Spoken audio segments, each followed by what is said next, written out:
Nahulog lang ang akong himaya.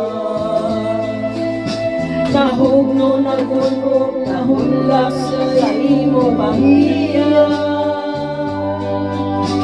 Walay kaluy akong gibudhian. Walay kaluy akong gitalikdan. Patay na ang mga paningaw sa buya.